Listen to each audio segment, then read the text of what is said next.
we're going to go ahead and get started. Anybody else who comes in, they'll just jump in. But we're very happy to present to you guys our state board of, one of our state board of education candidates for District 1, and he's come all the way from El Paso. We're really happy to have him. I know that we hardly ever see State Board of Education candidates in this area, so it's a pleasure to have Mr. Muro here. And so we appreciate the Odessa Democrats also being here with us today to help us put this on as well. So without further delay, I want to introduce Mr. Andres Muro, who's our District 1 State Board of Education candidate. Well, good afternoon, everybody. I'm really honored to be here. As I told a lot of you, I'm not a traditional electoral politician. In fact, I was trying to get my tie off as soon as I could. I bought 2 suits for my campaign. That was the first time in my life I owned suits. But I'm originally from Argentina, but I've been living in El Paso for the past 30 years, and I've been an educator all my life. I spent 10 years in the classroom as a middle school teacher. Where?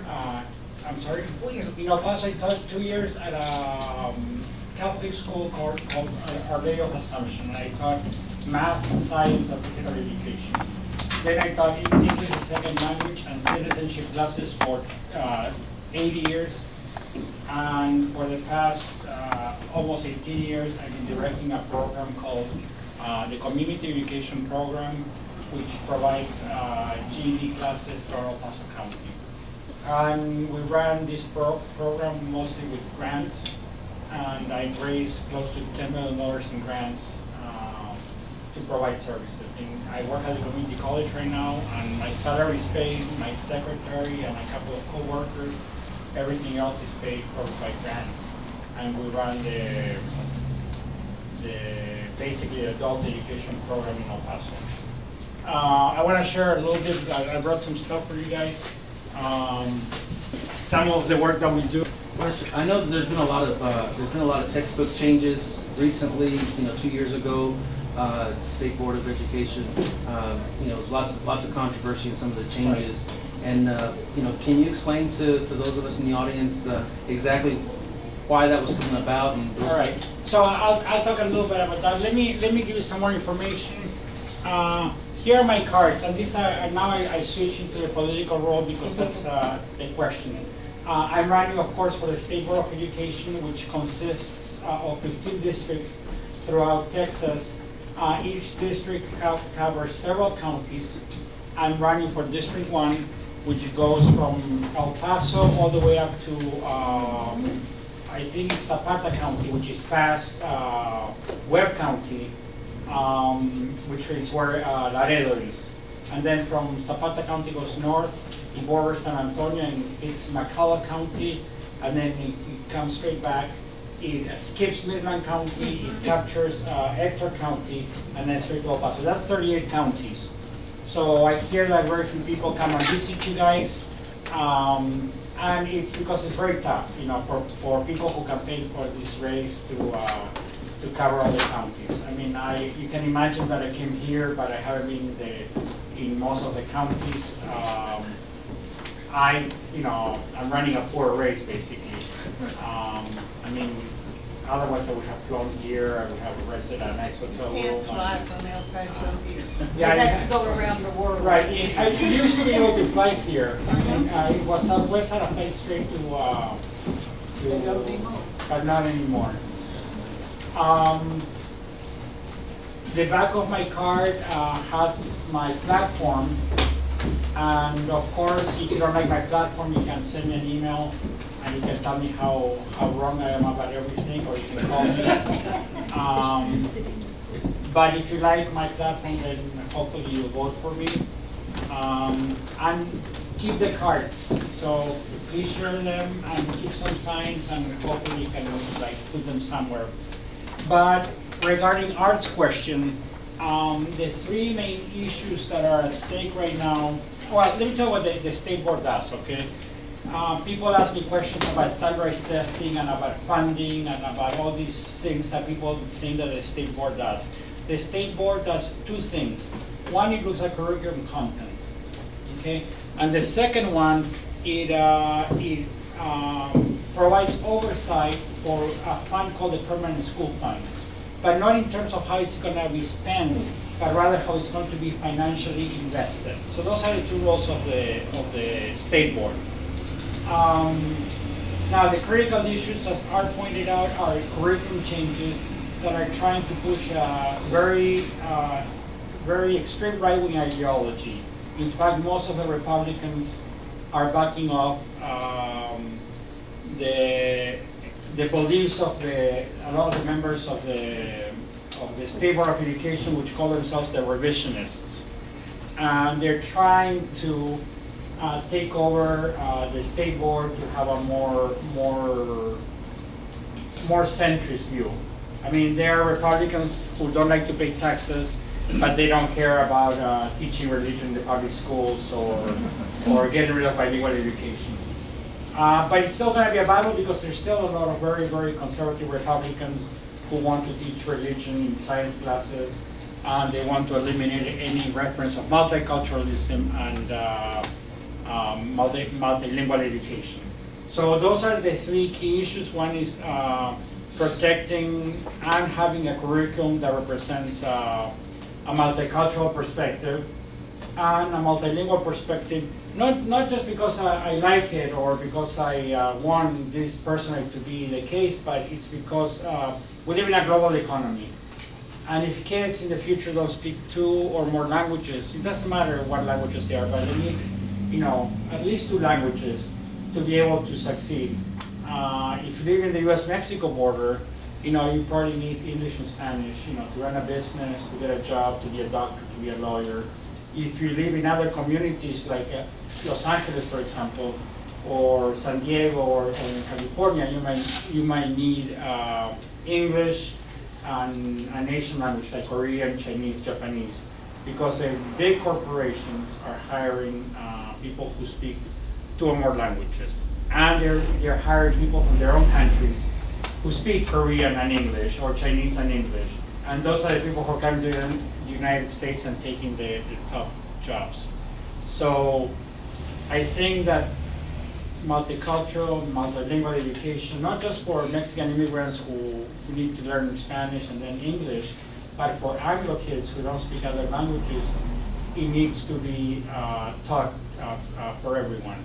And the top schools, of course, in Texas, if you go to Plano, if you go to Dallas, if you go to Arlington, where the top schools in Texas are, they all have, the choice of kids learning several languages. But that's, of course, for the most privileged ones. And of course, they teach multicultural education, and they provide kids with the skills that they need to succeed in college. The other issue is the issue of science education. And this is the one, because the one on multicultural education was dealt in the prior session, and they took, as I'm sure you remember, Thurgood Marshall, Cesar Chavez. They tried to wash down a lot of the teachings of Thomas Jefferson, the teachings, the philosophy of Thomas Jefferson. Much debate took place, and Cesar Chavez and Thurgood Marshall were put back in the curriculum. But it's still a very weak curriculum in terms of multicultural education.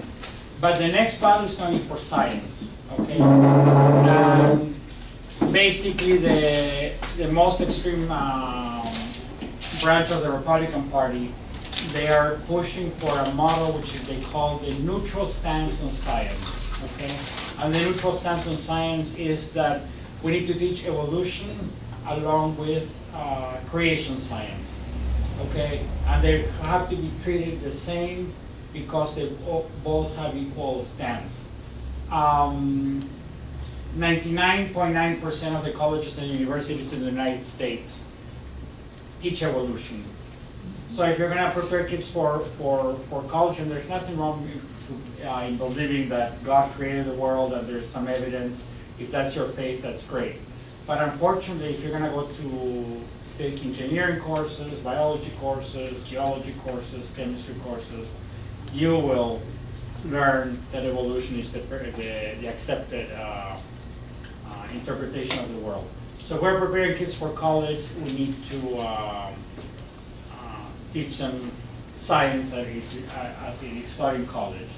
Of course, there's a number of other public spaces where kids can learn other things like church, and they can go to church after 4 o'clock every day of the week. So why take the public educational space away from the kids? The way this Bible is being reshaped is they're not taking the neutral stance interpretation anymore. They're saying, okay, we're going to accept that evolution exists, but we need to teach critical thinking to children. So critical thinking means that in science classes, we're going to challenge evolution with creation science as a way to promote critical thinking. So that's the next move that the revisionists, which are this very extreme part of the Republican Party, are entertaining. And there's 2 states that are pushing for this. One is Tennessee, the other one is Texas. The rest of the 48 states in the United States have accepted standards proposed by the National Association of Government Advisory, Educational Advisory Board, which is science as it is taught in most universities. So those are the battles that are brewing, and so hopefully we can get more people in the state board that understand education, and who are not politicians. I think I mentioned that I'm not an electoral politician in the traditional sense. Most of my work has been in the community, doing community work. I'm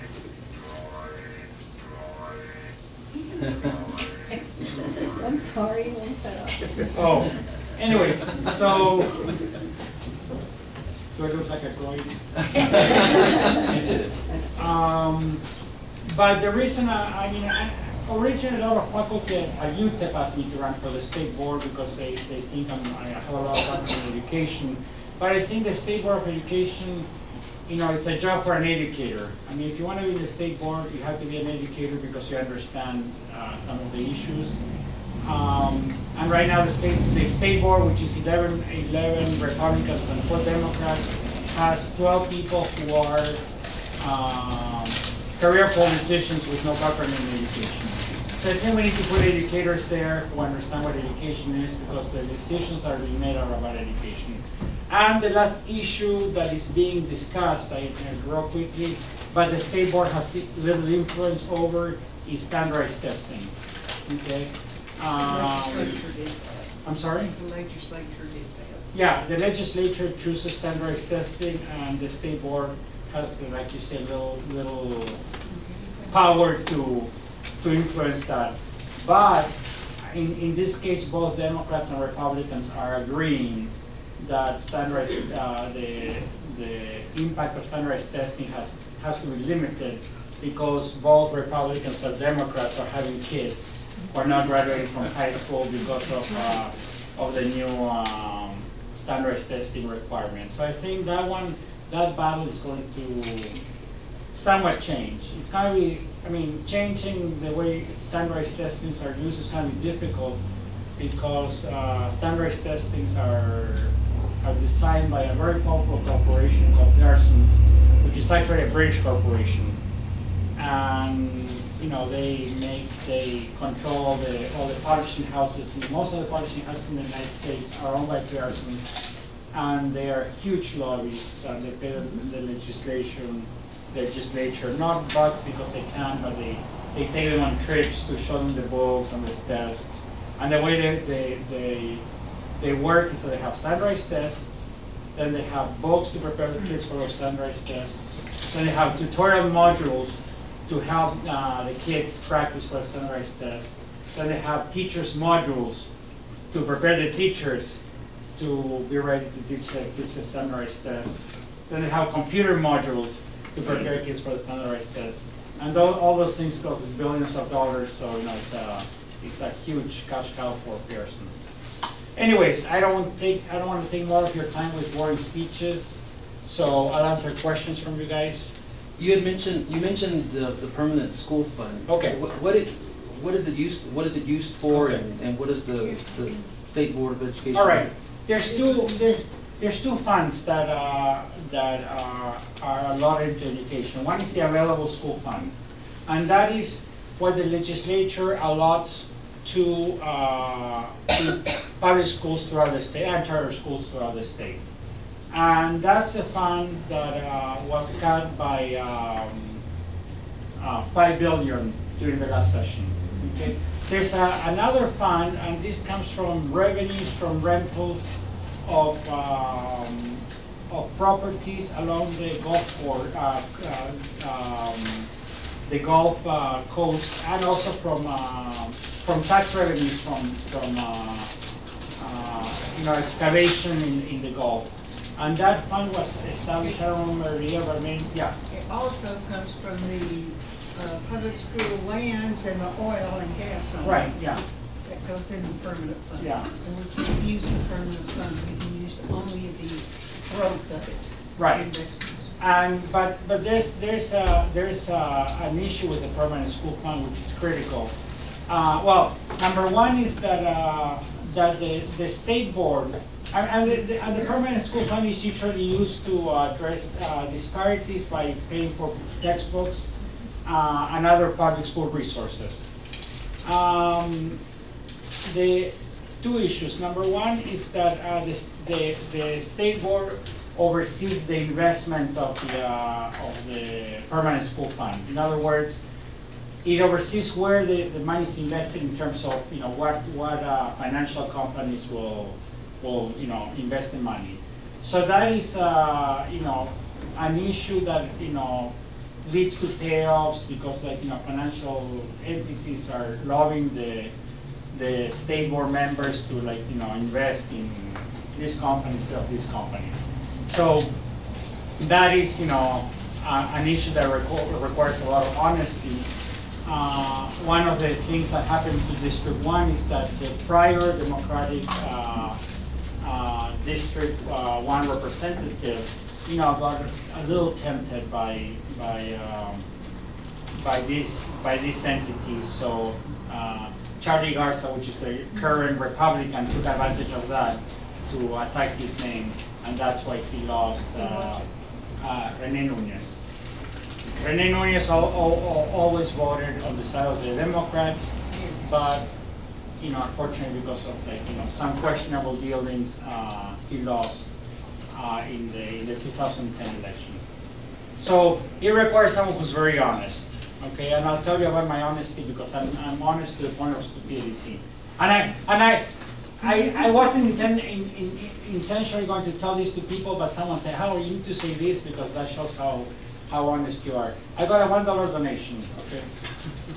So I reported it. I deposited it and I reported it. And of course, my wife, she almost killed me because she has to do she's my treasurer. But it comes out on the Texas Ethics Commission page that I got a $1 donation. So it says $1, Sean Lewis. He's a friend of mine. He gave me $1. I could have bought gum with the donation.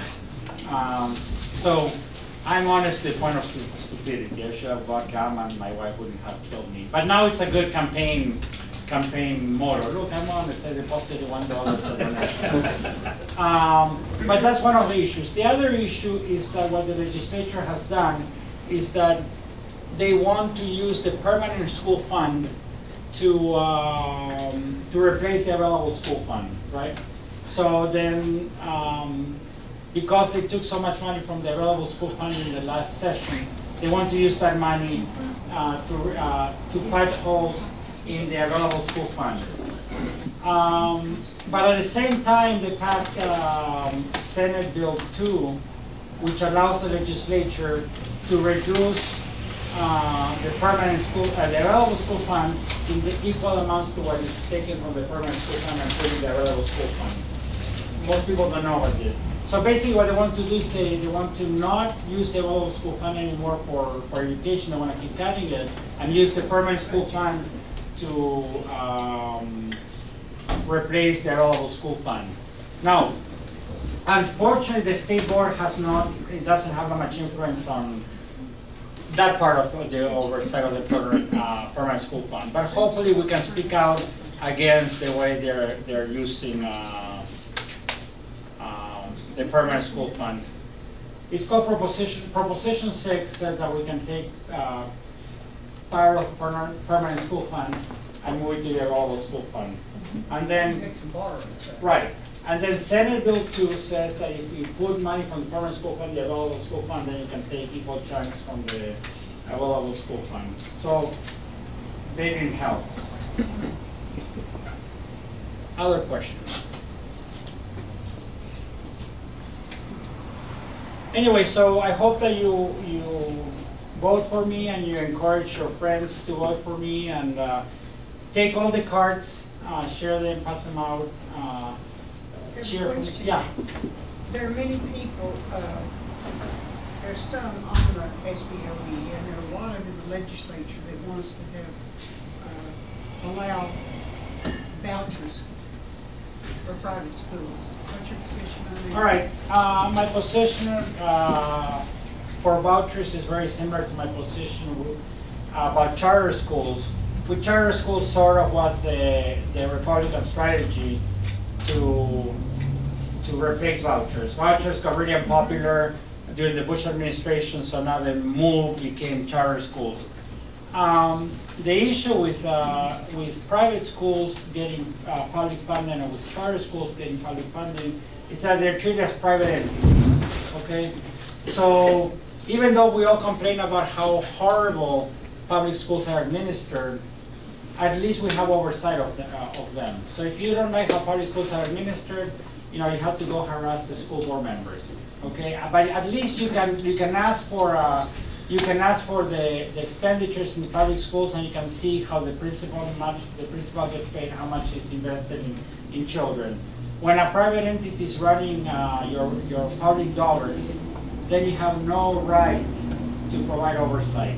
So a lot of the charter schools are paying their CEOs way more than they should get paid, and they're paying teachers way less than they should get paid, and they've been caught in all kinds of scams, and they have also not been any more successful than the public schools. So, but they cost more money. Are there school board members paid also on the charter schools? There's something. No, but yeah. I'm They sorry? have some kind of advisory board. He was asking if the school board members for church schools. Yeah. Well, for the charter school. I don't know if they have school board members because they're I know described. that they have some kind of oversight, but I don't know the They get details. some kind of an advisory committee. Right. But they get funds, they get the same amount of state funds for each child in a charter school that the public school does. And it's taken away from public schools because their allotment per child doesn't go just for the education in that classroom, it goes for the upkeep of the whole school Well, system. the overall funding Everything. of the Right. administrators all the way up down. Everything. Right, and what they do is they shortchange the children, they shortchange the facilities, they shortchange the resources, and they do not shortchange They cheat on tests. the principals and yeah. Look, charter schools haven't worked. I'm against the use of tax dollars for any sort of private investment because we don't have oversight of private investments. I think tax dollars should be used for public works, which is schools, hospitals, roads. So I'm not very happy with the idea of vouchers. I'm not very happy with the idea of charter schools. And the evidence is that charter schools. I mean, there's a few charter schools here and there that have done very good things because they have the possibility of getting creative and implementing model programs. So of course, there's some charter schools that have done well, but the vast majority of the charter schools have done poorly, and many of them have been caught doing all kinds of dirty stuff. So. Yeah. Do you think, I know some states have, just going back to standardized testing, some states have moved away from standardized testing. Do you think that, what's your opinion? Do you think that's Well, a possibility? California relies very little on standardized testing. So does New York. And the overwhelming evidence, and there's two studies, one that was done in Berkeley, one that was done in UT. with over 80,000 students, and they found that the best predictor of college success is GPA, which makes sense because like if you look at a kid who has good GPA over like 3 years in all the classes, that kid shows consistency, right? So that kid is probably gonna do well in college. You can say, well, what about lazy teachers? What about easy teachers? What about like, teachers who pass all the kids?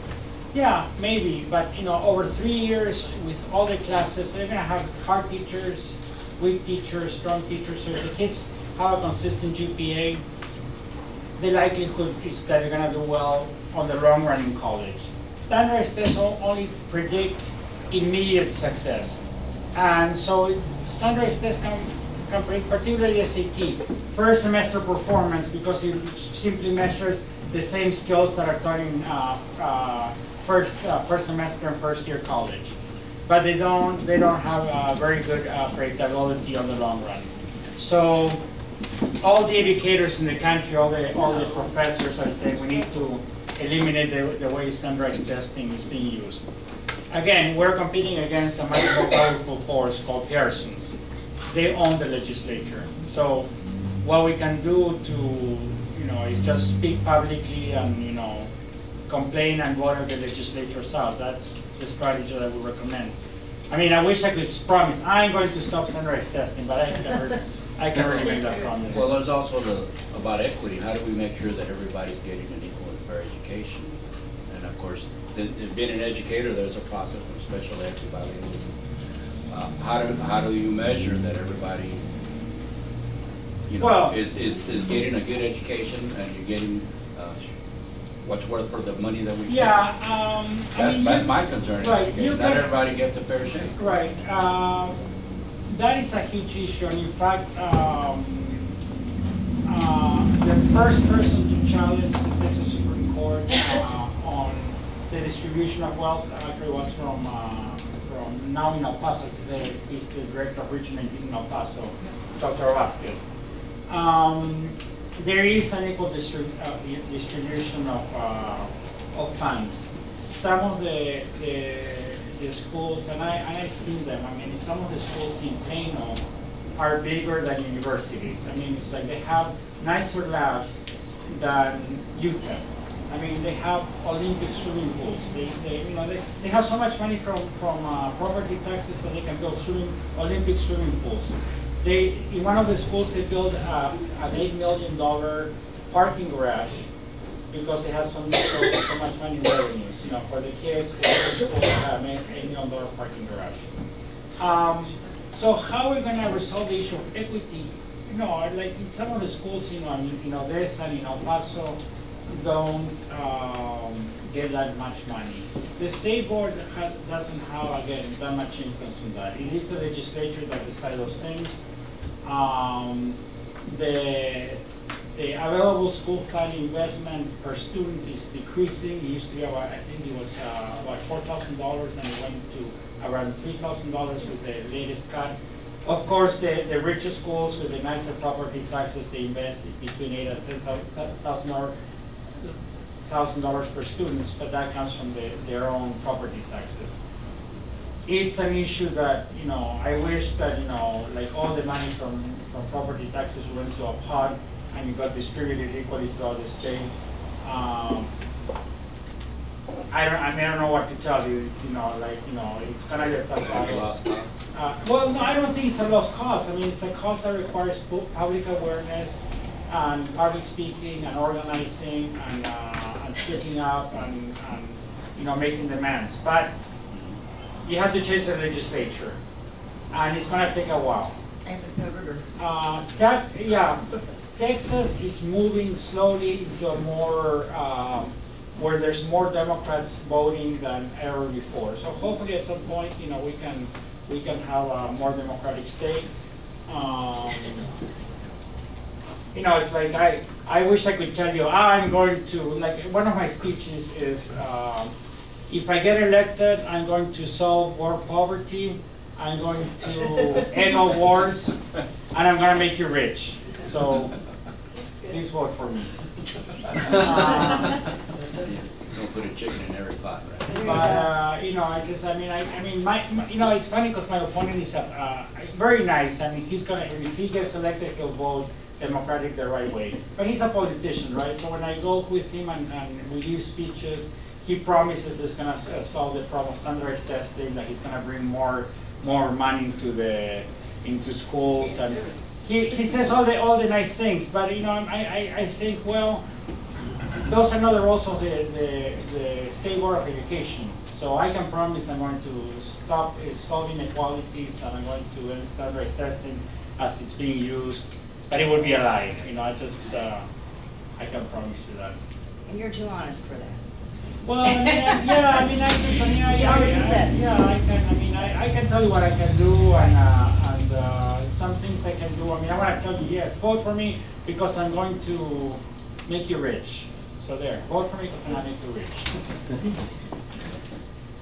Anything else I can tell you? Who is the incumbent for that position? Right now, his name is Charlie Garza. Charlie Garza is from Harlingen. He's a son of farm workers. And, but interestingly enough, he's ultra right-wing Christian. He is against bilingual education. He's against multicultural education. And he's the darling of the Tea Partiers. And he's sort of like Alberto Gonzalez, I guess. You know, he's a person who sort of has rejected his ancestry, and now he wants to be, I guess he wants to be rich or why, I don't know. It's like, but, so when you get elected, what we have to do is make sure people in Ector County know that there's somebody who wants to help kids rather than that Republican. yeah, we need, he's going to get defeated because District 1 is majority Republican. And during a general election, with a presidential election, a lot of people are gonna go vote. The reason he got elected is because it was a smaller election, and not that many people voted. Midland was part of it. They switched. Midland was part of District 1, and he had a lot of Republican voters, a lot more of the Republican voters than Ector County, and he barely beat the incumbent with the Republican vote of Midland. But this was in a very small election where the Republican Party invested lots of money in him.